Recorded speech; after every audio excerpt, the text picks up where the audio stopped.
Da kapatıp basma. Güzel değil mi? Bakabiliyoruz.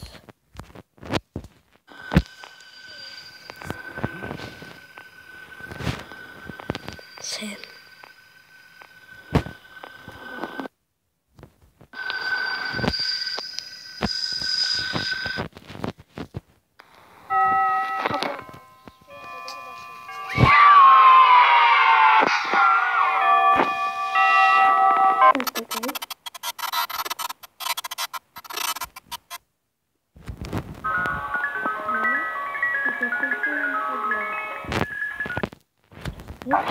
Not breathe on the spring lock, as moisture may loosen them. Dur, çıktı. Ama güzel değil mi? Bunu da böyle YouTube'a koyuyorum. Dur. Bakmak istemiyorum dedin ama en sonunda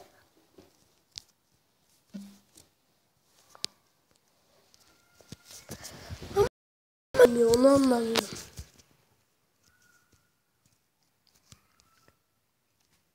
Ama bu güzel değil mi? Böyle beyaz şey var.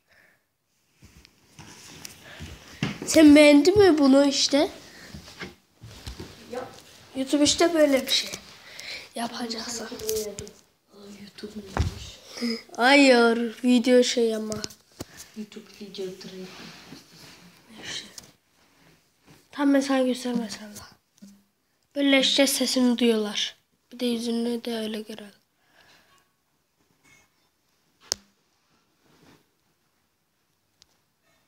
Burada açıp korktum ya. Bak hala yüzümüzü görebiliyorlar. Hayır göremiyorlar da video yaparsan görüyorlar.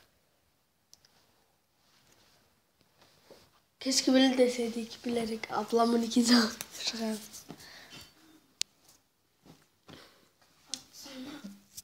Ben çok yoruldum ama. Güzel ama değil mi oyun? Sen bana söyle video bak istediğin zaman ben sana veririm. Olsun. Ve Fatih'le gidip ben söylerim nasıl yapacak onu.